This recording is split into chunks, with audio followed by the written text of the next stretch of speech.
안녕하십니까. 박상규의 직설 5월 20일 세 번째 방송을 시작하겠습니다.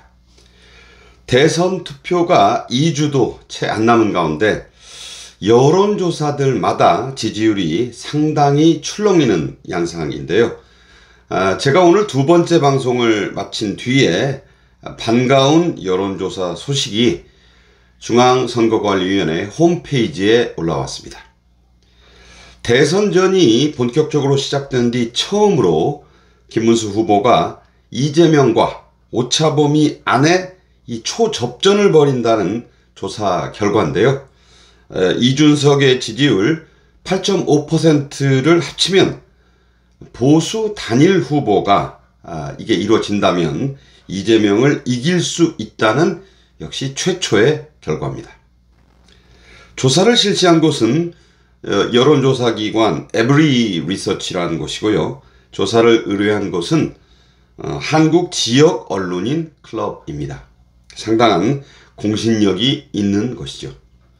이 조사의 가장 큰 특징은 대선 주요 후보 4명이 가졌던 첫 TV토론 직후에 실시됐다는 겁니다.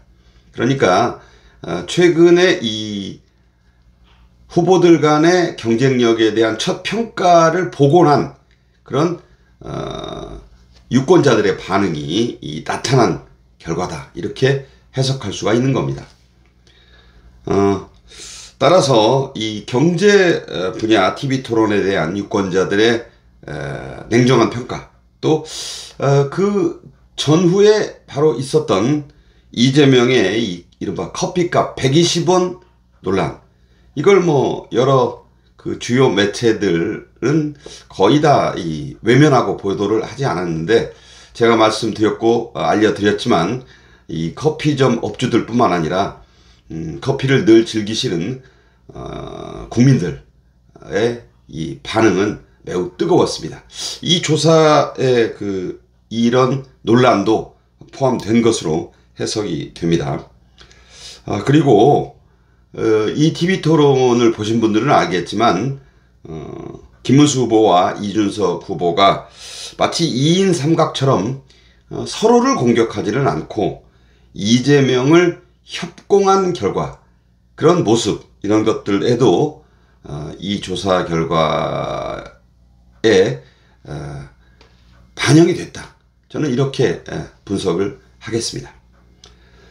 이 조사는 전국 18세 이상 성인 1000명을 대상으로 ARS 방식으로 실시가 됐는데요. 거듭 강조드리는 바지만 ARS는 진보 성향 매체나 좌파 성향 여론조사 기관들이 주로 사용하는 전화 면접원을 통한 조사보다 샤이 보수, 즉 침묵하는 보수층의 여론이 잘 포착되는 그런 장점을 갖고 있습니다. 이재명은 이 조사에서 1위를 하긴 했죠. 하지만 최근 일주일간 실시된 여러 여론조사들 중에서 가장 낮은 46%의 지지율을 보였습니다. 50%를 훌쩍 넘는다, 이미 넘었다, 이런 조사에 비하면 적어도 5%포인트는 그 이상은 빠진 것으로 해석이 됩니다. 그리고 김문수 후보는 처음으로 40% 벽을 돌파했습니다. 이걸 마의 벽이다, 이렇게 불러왔는데 결과는 41.6%라는 매우 약진한 그런 지지율이었습니다. 두 후보의 지지율 격차, 그러니까 이재명, 김문수 간의 격차는 불과 4.4%포인트입니다.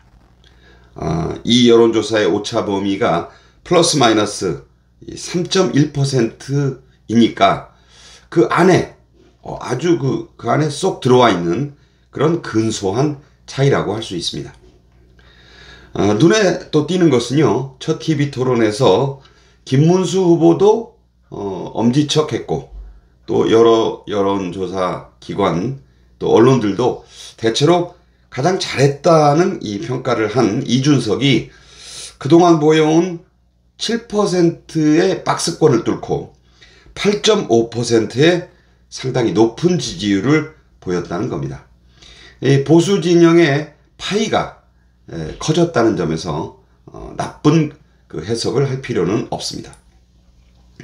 김문수 후보와 이준석이 이 단일화에 성공하면, 물론 이준석은 계속 손사래를 치고 있지만 결국에는 그 이준석의 이 단일화 결심은요, 합쳐서 이길 것 같으면 해야 한다는 압박을 받을 것이고, 본인도 이미 중반전을 넘어서고 있는 이 대선전에 상당한 비용 압박을 지금 받고 있기 때문에 그렇게 하리라고 지금 저는 보고 있습니다.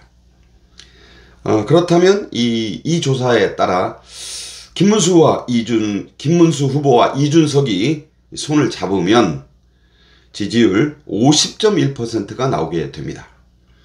대선전이 시작된 뒤 최초로 보수 단일 후보가 당선권인 이 50%, 그러니까 독자 당선권이 되는 거죠. 이재명의 득표율과 상관없이 그런 터치패드를 찍을 수 있다, 이런 뜻이 됩니다. 놀라운 일이고 정말 바라는 바죠.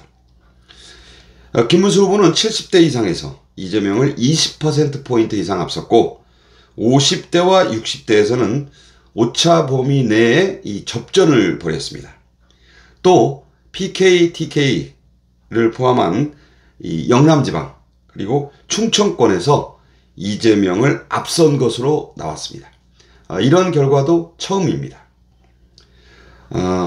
또 주목되는 것은요, 호남 지역에서의 김문수 후보 지지율 무려 31%를 기록한 건데요. 앞선 저희 이 두 번째 방송에서 소개했던 그 여론조사에서도 호남의 비이재명 지지율, 이게 29%를 넘어서 30%에 바짝 다가서 있었습니다. 다시 말해 이 30%의 공백, 호남 표심의 30%의 공백은 이 두 조사에서 공통되고 있다는 거예요.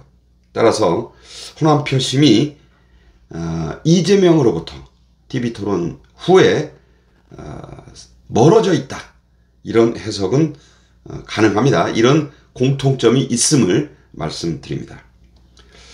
아직 확신하기는 좀 이르죠. 하지만 호남 주민들이 이재명에게 80%를 넘는 지지를 보내지 않는 것만은 지금 분명해 보입니다. 70% 약간 넘는 지지인데 이재명 측으로서는 상당히 당황해할 법한 그런 낮은 수치입니다. 그래서 김문수 후보와 국힘, 나아가 이준석이 이 점을 잘 파고들고 손을 합치면 역전의 기폭제가 될 수 있을 것으로 보입니다. 물론 이렇게 대세가 바뀌면 한덕수 후보나 전주 출신 아니겠습니까? 또 전남 출신의 이낙연 후보, 전 후보죠. 뭐 이분은 누구도 돕지 않는다고 했지만 정치는 생물입니다.